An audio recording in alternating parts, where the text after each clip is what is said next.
नमस्कार मेरे नौजवान साथियों, कैसे हैं आप सब। आशा करता हूँ आप सभी स्वस्थ और प्रसन्न होंगे तथा लगातार सीख रहे होंगे। मैं Prem, assistant professor PSMPG college geography department Kannauj, आपका स्वागत करता हूँ अपने YouTube channel geography with Prem में।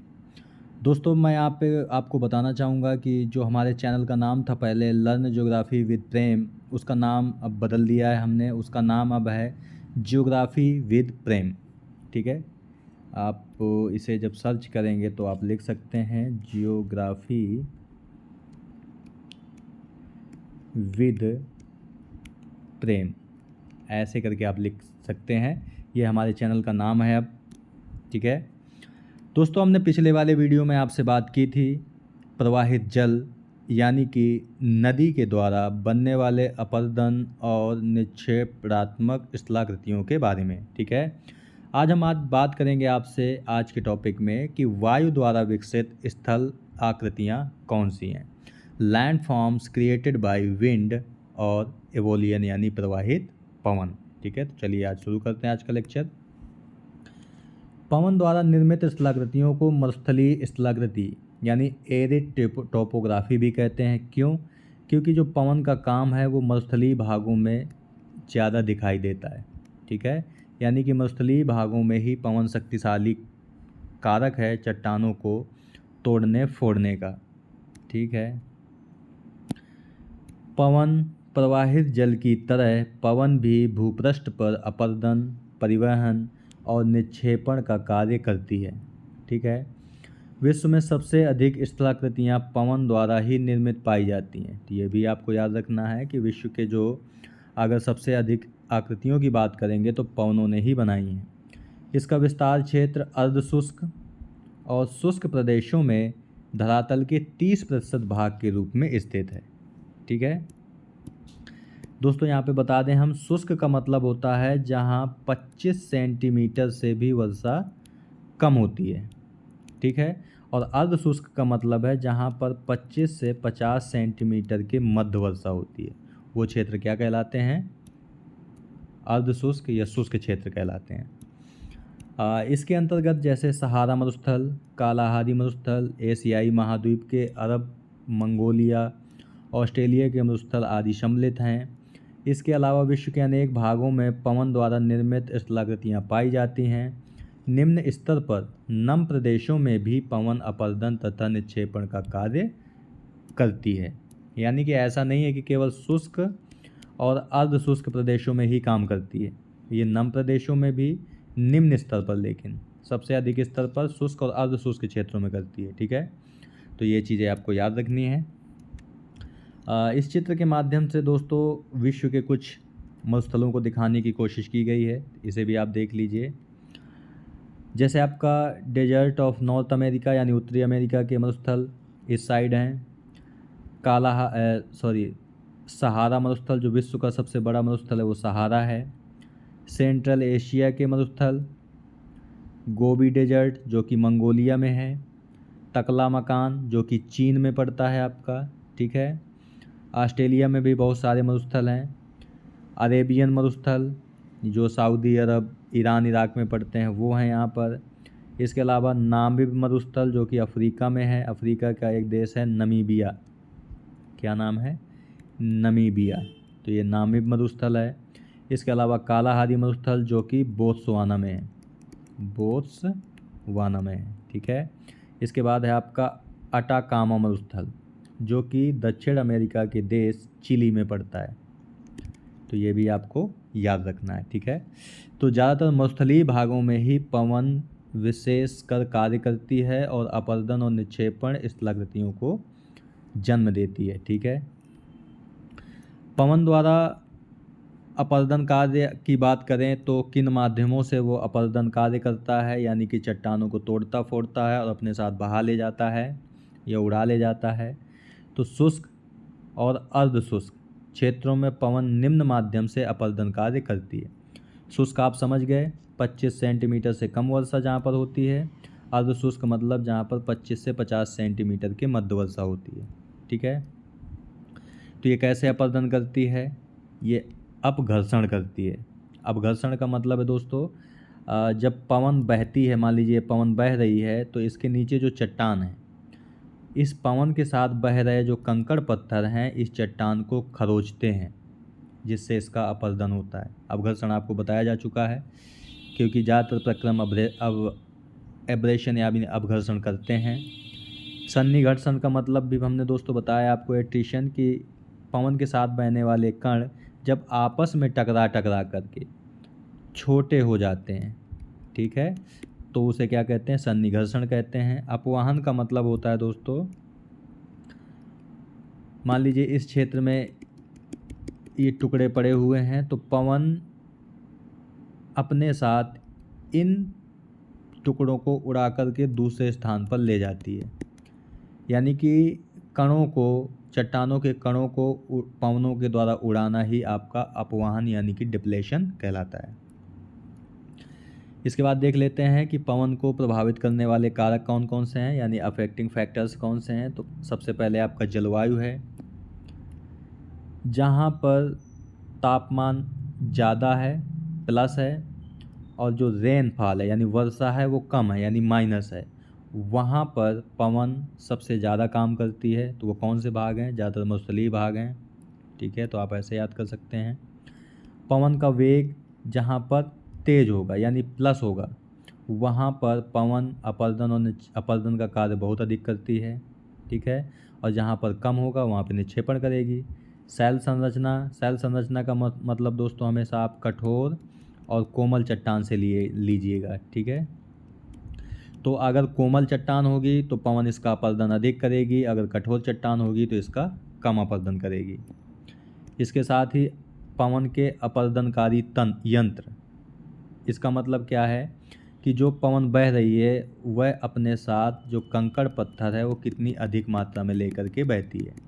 अगर ज़्यादा होगी इनकी मात्रा तो यह अपरदन भी बहुत अधिक करेंगे, और अगर कम होगी मात्रा तो यह अपरदन भी कम करेंगे। आप ऐसे याद कर सकते हैं। वनस्पति की मात्रा, जहाँ पर वनस्पति प्लस है यानी कि वनस्पति की मात्रा बहुत अधिक है, वहाँ पवन अपरदन का काम नहीं कर पाती, और जहाँ पर इसकी मात्रा कम है वहाँ पर पवन का प्रमुख कार्य होता है। तो आप ऐसे याद कर सकते हैं। अब देख लेते हैं दोस्तों कि पवन के अपरदन और निक्षेपण द्वारा जो निर्मित स्थलाकृतियाँ हैं वो कौन कौन सी हैं, यानी इरोजनल और depositional landforms created by wind. यहाँ पे इस चित्र में आपको देख सकते हैं कि अपरदनात्मक और निक्षेपणात्मक तथा अन्य स्थलाकृतियों को दिखाया गया है।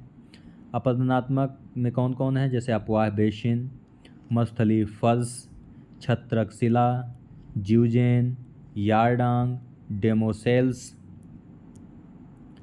इसके अलावा ड्राई कांटर, जालीदार शिला, पुल की खिड़की तथा इंसेलबर्ग। इनसे दोस्तों क्वेश्चन पूछे जाते हैं, इसलिए आपको अपरदन से बनने वाले स्थल रूप और निक्षेपण से बनने वाले स्थल रूप आदि को याद करके रखना होगा। निक्षेपण की बात करें तो ऊर्मी चिन्ह, बालिका स्तूप, अनुदैर्ध्य बालिका स्तूप, अनुप्रस्थ बालिका स्तूप, बरखान, परवलिक, तारा सदृश्य, सीफ और लोयस, ठीक है, ये निक्षेपण से बनने वाले स्थल रूप हैं। अन्य की बात करें तो उत्खात भूमि, पेडिमेंट, बॉल्सन, बजाडा और प्लाया, ठीक है, ये तो पवन द्वारा बनने वाली कुछ स्थलाकृतियाँ हैं। अब हम एक एक करके इन्हें देख लेते हैं। सबसे पहले है आपका अपरदनात्मक स्थल रूप, जिसका पहला है आपका वातगर्त। रेतीले मरुस्थल प्रदेशों में पवन की अपवाहन क्रिया आपको बताया हमने अभी ऊपर कि पवन के द्वारा कणों को एक स्थान से दूसरे स्थान पर उड़ा करके ले जाना, ठीक है, यानी ए स्थान से बी स्थान पर लेकर के जाना, ये अपवाहन क्रिया है। तो मरुस्थलीय प्रदेशों में पवन की अपवाहन क्रिया द्वारा निर्मित छोटे तथा बड़े गर्तों को वातगर्त कहते हैं। गर्त का मतलब दोस्तों गड्ढा होता है, गड्ढा, ठीक है, तो छोटे और बड़े गर्तों को वातगर्त कहते हैं। धरातल पर कोमल तथा असंगठित चट्टानों से निर्मित क्षेत्र में इस प्रकार की स्थलाकृतियों का निर्माण होता है। मान लीजिए कि ये कोई क्षेत्र है और ये क्षेत्र कोमल चट्टान, कठोर चट्टान, कोमल चट्टान, कठोर चट्टान से निर्मित है। तो वह कोमल चट्टानों को काट देगी तो यहाँ पर गड्ढा हो जाएगा, इधर कठोर चट्टान है, फिर कोमल चट्टान को काटेगी, यहाँ पर कठोर है। ठीक है, तो ये गड्ढे निर्मित हो जाएंगे, इन्हीं को हम क्या कहते हैं, वातगर्त कहते हैं। जब पवन चक्राकार रूप में चलती है तब कोमल शैलों को अपवहन क्रिया से उड़ा ले जाती है, जिससे वातगर्त का निर्माण हो जाता है। धीरे धीरे ये बड़े गर्त का रूप ले लेते हैं, यानी बड़े गड्ढे हो जाते हैं। इन गर्तों को अपवाह बेसिन कहते हैं, यानी जब गड्ढे बड़े हो जाते हैं यही वातगर्त, तो इन्हें अपवाह बेसिन कहते हैं। इस प्रकार के गर्त मुख्य रूप से सहारा मरुस्थल, कालाहारी, मंगोलिया, अमेरिका के पश्चिमी शुष्क प्रदेशों में पाए जाते हैं। कतारा गर्त विश्व का सबसे प्रसिद्ध वातगर्त है। ठीक है, तो आपको कमेंट बॉक्स में बताना है कि कतारा गर्त किस देश में, आपको कंट्री का नाम बताना है। ठीक है, इसके बाद है आपका अगला स्थलाकृति जो कि अपरदन द्वारा ही पवन की बनती है, जिसका नाम है ज्यूजेन।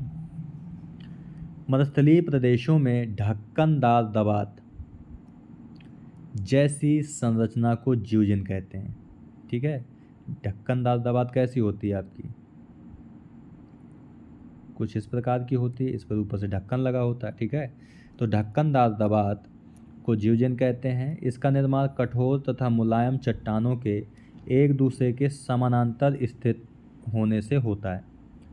समानांतर मतलब जैसे अब हम ऐसे बात करें अगर, तो ये कोमल चट्टान है, ये कठोर चट्टान है, फिर कोमल चट्टान है, ये समानांतर चट्टानें बिछी हुई हैं।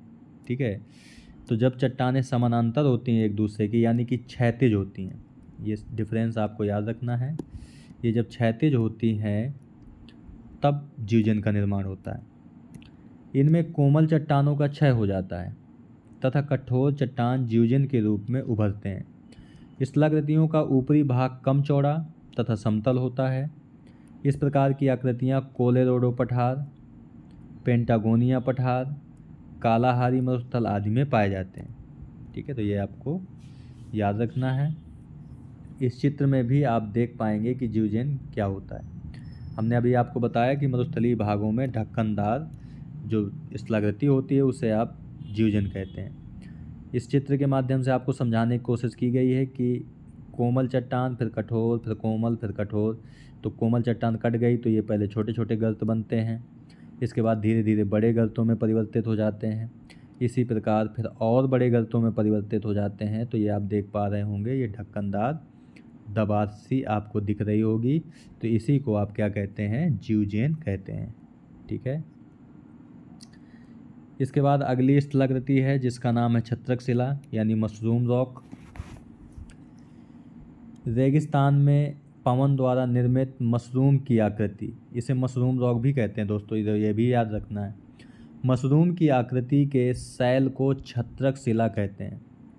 आपने बरसात के सीजन में मशरूम रॉक को देखा होगा, मशरूम की आकृति देखी होगी आपने, यानी छाते नुमा। ठीक है, ऐसे क्षेत्रों में मुलायम चट्टानों के अधिक और कठोर चट्टानों के कम अपरदन के कारण किस प्रकार बनती है ये, कि जब मुलायम चट्टानों का अधिक अपरदन हो जाता है और कठोर चट्टानों का कम अपरदन होता है, से बनते हैं।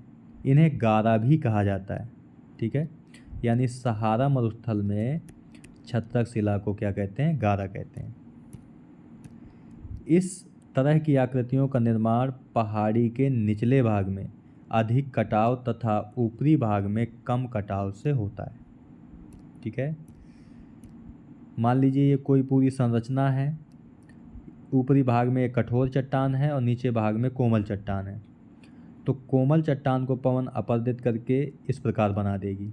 ठीक है, तो अब इसका चित्र कैसे उभर के आएगा, कुछ इस प्रकार का उभर के आएगा। ठीक है, तो ये ऊपर आपको छातेनुमा संरचना दिखाई देगी, इसलिए इसे छत्रक शिला के नाम से जानते हैं। इस चित्र में भी आप अच्छे से देख पा रहे होंगे दोस्तों, ये आपकी कठोर चट्टान है, इसके नीचे ये कोमल चट्टान है।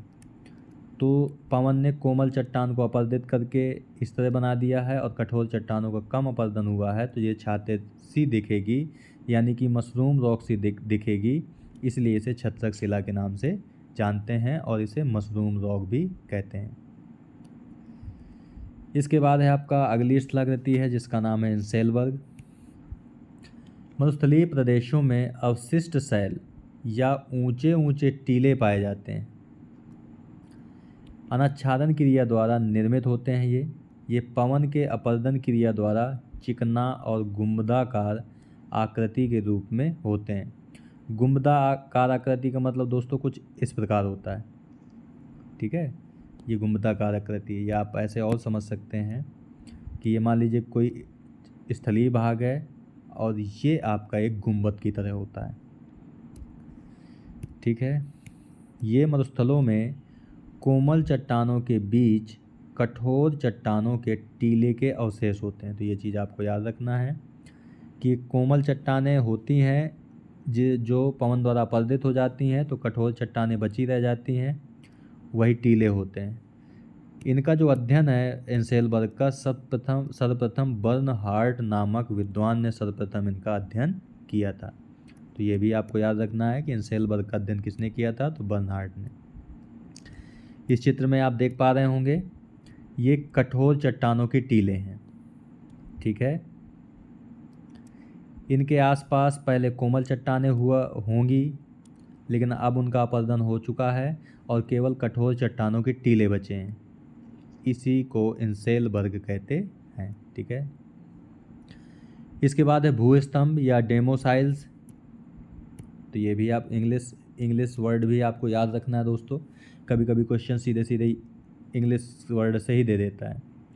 रेगिस्तानी क्षेत्रों में जब कोमल चट्टानों के ऊपर कठोर चट्टानों के टुकड़े पाए जाते हैं, ये आपको याद रखना है कि कोमल चट्टान के ऊपर कठोर चट्टान के टुकड़े पाए जाते हैं, तो कठोर चट्टान के नीचे का हिस्सा बचा रह जाता है।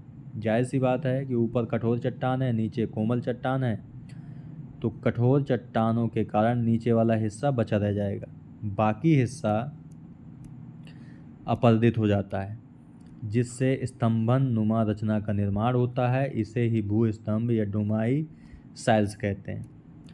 इस चित्र में भी आप देख पा रहे होंगे कि इनके ऊपर कठोर चट्टान की संरचना है, ठीक है, और नीचे जो कि कोमल चट्टान है जिसका अपरदन हो चुका है, इसका अपरदन हो गया है, ठीक है। तो ये कुछ स्तंभ के तरीके दिखाई दे रहे हैं, इसलिए इन्हें भूस्तंभ कहते हैं। इसके बाद दोस्तों यारडांग, ठीक है। इसकी संरचना जीवजैन के विपरीत होती है।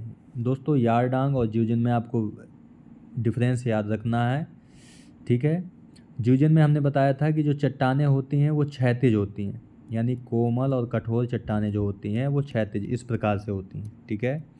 लेकिन यारडांग में इनमें जो कोमल और कठोर चट्टानों के स्तर हैं वो लंबवत दिशा में होते हैं, यानी अब कैसे होते हैं, इस प्रकार से, यानी कोमल कठोर इस प्रकार की होती हैं, लंबवत रूप में होती हैं, जिससे पवन कठोर चट्टानों की अपेक्षा मुलायम शैलों का शीघ्र ही अपरदित करके उड़ा ले जाती है।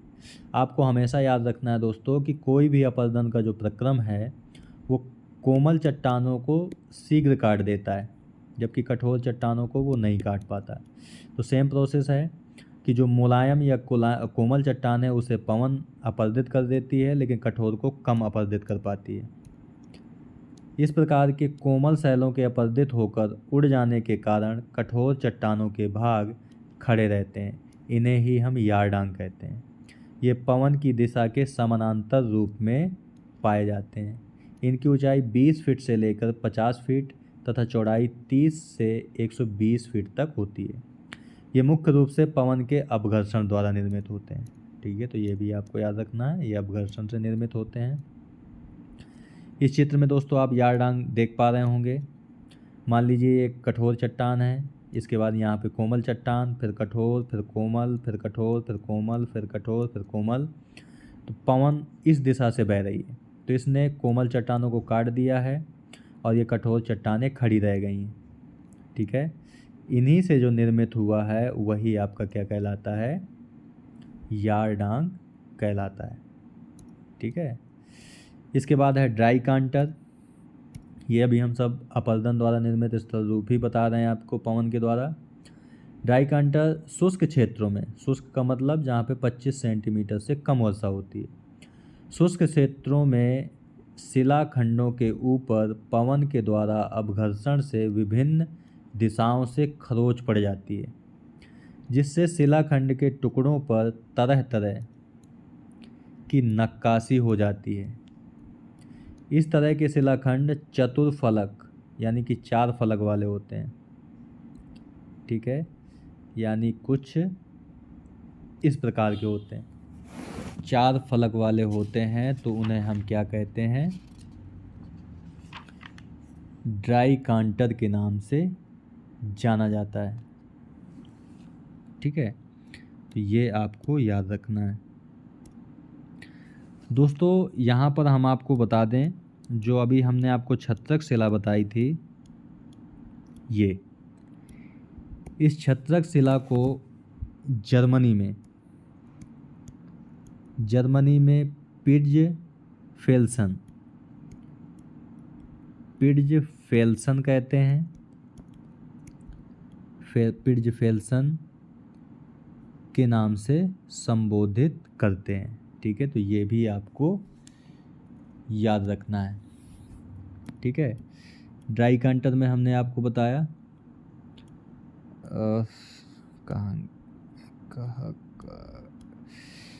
ड्राई कांटर में दोस्तों 4 फलक वाली ये संरचना होती है, 4 या 3 फलक दोनों होते हैं। ठीक है, 4 या 3 फलक वाली संरचना होती है। इसके अलावा अगर ये संरचना 8 फलक वाली है, इस तरह 8 फलक वाली है, तो इसे हम कहते हैं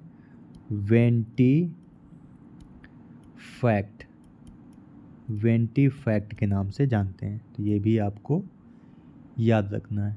ठीक है, इसके बाद अगला है दोस्तों आपका जालीदार शिला। इसे हम stone lattice, LATTICE, stone lattice के नाम से भी जानते हैं इंग्लिश में।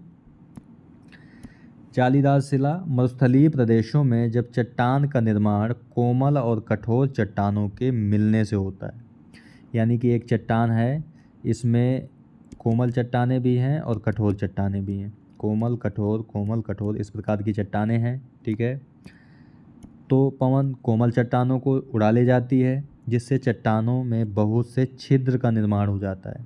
ठीक है, मान लीजिए ये चट्टान है पूरी, इसमें कोमल कठोर, या ऐसे कह सकते हैं कठोर फिर कोमल, कठोर फिर कोमल, कठोर कठोर कोमल। तो जो पवन उड़ेगी इन भागों को यानी कोमल चट्टानों को उड़ा ले जाएगी, तो यहाँ पर एक छिद्र का निर्माण हो जाएगा। ठीक है, तो इसे ही हम जालीदार शिला कहते हैं, चूँकि ये जालीनुमा दिखाई देती है। इन्हीं चट्टानों को जालीदार शिला कहते हैं। दोस्तों इस चित्र में भी आप देख पा रहे होंगे कि इनमें छोटे छोटे छिद्र हो गए हैं। ठीक है, इसी को हम जालीदार शिला के नाम से जानते हैं। इसके बाद है दोस्तों पवन के निक्षेपण द्वारा बनने वाली स्थलाकृतियाँ, यानी depositional landforms created by wind. पवन निक्षेपण कार्य द्वारा विभिन्न प्रकार के भू स्थलाकृतियों का निर्माण करती है। इन स्थलाकृतियों में लोवस का मैदान मुख्य रूप से प्रसिद्ध है, जो कृषि के लिए अत्यधिक महत्वपूर्ण है। पवन निक्षेपित स्थलाकृतियाँ कुछ निम्न हैं। सबसे पहले आपका बालू का स्तूप। रेगिस्तानी भागों में पवन द्वारा उड़ाकर लाए गए रेत के कणों का एक स्थान पर जमाव करने से बालू का स्तूप का निर्माण होता है।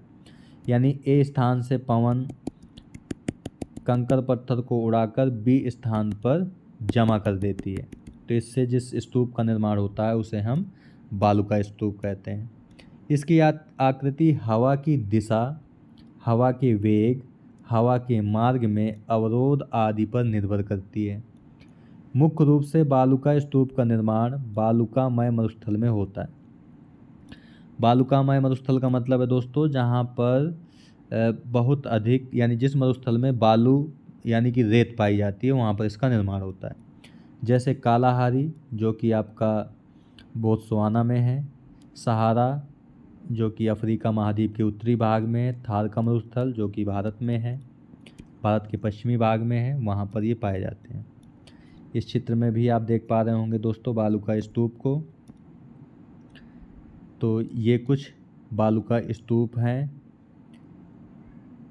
जो कि मरुस्थलीय भागों में पाए जाते हैं। ठीक है, बालू का स्तूप की बात करें हम आकार के आधार पर, तो ये कुछ अलग अलग प्रकार के होते हैं। यानी आकार के आधार पर बालू का स्तूपों के प्रकार, तो ये दो प्रकार के होते हैं। पहला है अनुप्रस्थ बालू का स्तूप, यानी ट्रांसवर्स सैंड ड्यून्स। इनका निर्माण मरुस्थल क्षेत्रों में मंद पवन प्रवाह से होता है। पहला फैक्ट, मंद पवन प्रवाह से होता है। ये प्रचलित पवन की दिशा में समकोण की स्थिति में निर्मित होते हैं। ये शब्द आपको याद रखना है, समकोण की स्थिति पर निर्मित होते हैं। मान लीजिए पवन अगर इस तरह चल रही है, यानी कि वेस्ट से ईस्ट चल रही है, तो इनका जो निर्माण होगा वो नॉर्थ से साउथ होगा। ठीक है, तो समकोण पर निर्मित होते हैं अनुप्रस्थ बालू का स्तूप। इस चित्र में भी देख पा रहे होंगे आप। ठीक है, तो पवन अगर ऐसे चल रही है तो इनका निर्माण इस तरह हुआ है। तो ये आपके क्या हैं, ट्रांसवर्स सैंड ड्यून्स हैं। इसके बाद दूसरा है आपका लॉन्गिट्यूडनल, ये इसे अनुदैर्ध्य कहते हैं, अनुदैर्ध्य बालू का स्तूप। ये स्तूप पवनों की दिशा के समानांतर निर्मित होते हैं। ये दोनों में डिफरेंस है दोस्तों।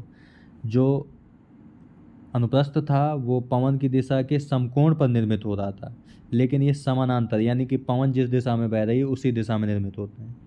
इनकी लंबाई सैकड़ों किलोमीटर तक होती है।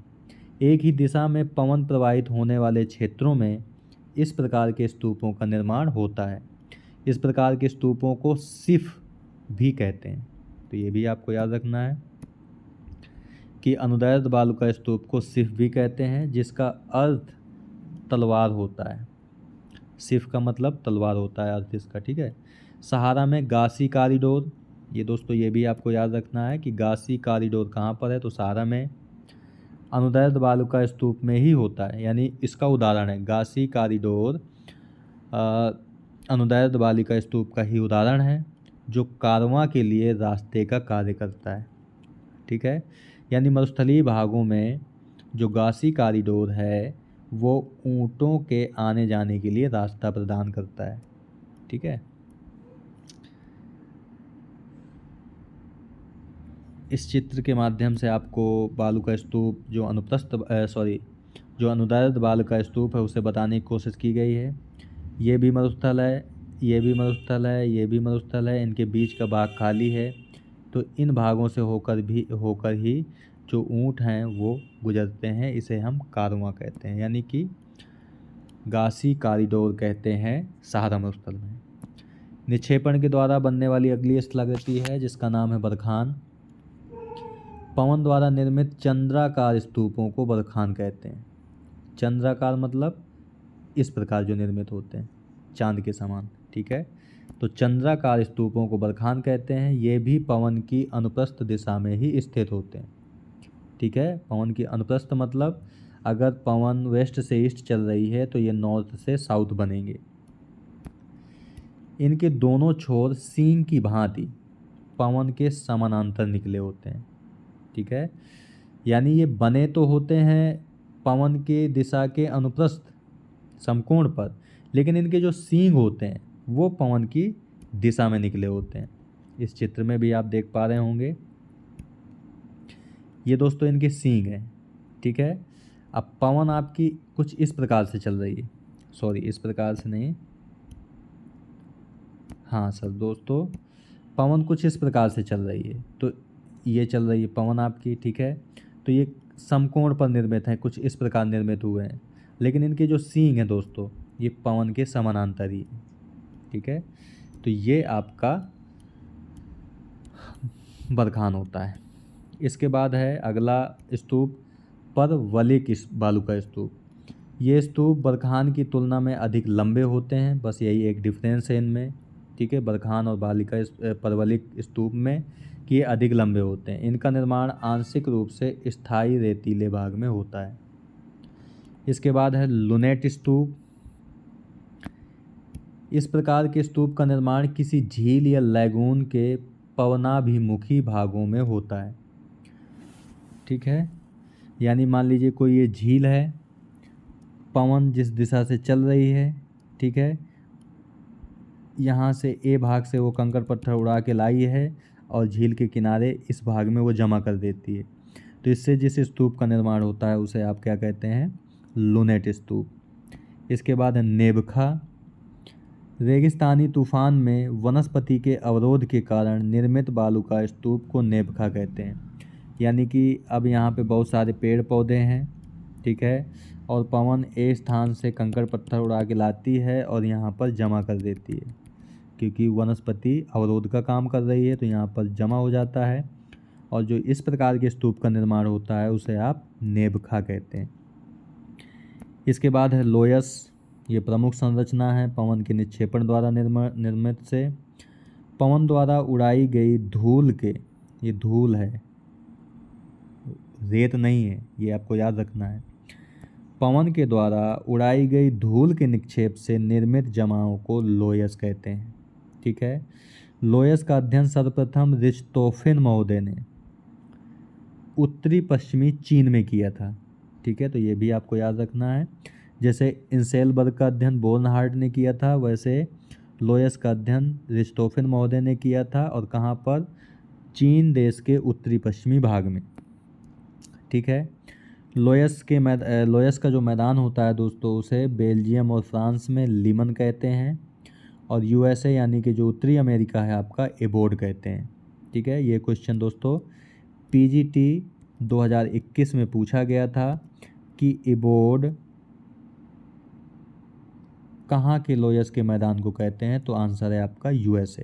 तो ऐसे आपको लीमन के बारे में भी याद रखना है। इस चित्र में आपको लोयस का मैदान दिखाया गया है। ये जो आपको येलो कलर, ये ऑरेंज कलर का दिखाई दे रहा है, ये धूल है बेसिकली, या कह सकते हो कि महीन कण वाली रेत है, महीन कण वाली रेत है। ठीक है, तो इसका जब जमाव होता है किसी भाग में तो उसे लोयस का मैदान कहते हैं। ठीक है दोस्तों, तो दोस्तों आज के वीडियो में यहीं तक। आज हमने आपसे बात की पवन के द्वारा निर्मित अपर्दन और निक्षेपणकारी स्थल रूपों के बारे में, साथ ही साथ विश्व के कुछ मरुस्थलों के बारे में भी आपको बताया। पवन अपर्दन का कार्य किन माध्यमों से करती है, तो अपघर्षण, सन्निघर्षण, अपवहन के माध्यम से। पवन के कार्य को प्रभावित करने वाले कारक जलवायु, पवन का वेग, शैल संरचना, पवन के अपर्दनकारी यंत्र, वनस्पति की मात्रा आदि हैं। ठीक है दोस्तों, जो पीडीएफ होगा दोस्तों वो आपको वीडियो के डिस्क्रिप्शन बॉक्स में और पहले कमेंट में उसका लिंक मिल जाएगा, जहां से डाउनलोड करके आराम से आप पढ़ सकते हैं। तो मिलते हैं आपसे नेक्स्ट वीडियो में। अगले वीडियो में हम बात करेंगे हिम द्वारा, यानी कि बर्फ़ के द्वारा निर्मित अपर्दन और निक्षेपणकारी स्थलाकृतियों के बारे में। ठीक है, तो मिलते हैं आपसे नेक्स्ट वीडियो में एक नए टॉपिक के साथ। तब तक के लिए नमस्कार। आप प्रसन्न रहिए, खुश रहिए, मुस्कुराते रहिए, कभी अपने लिए तो कभी अपनों के लिए। धन्यवाद। जय हिंद दोस्तों।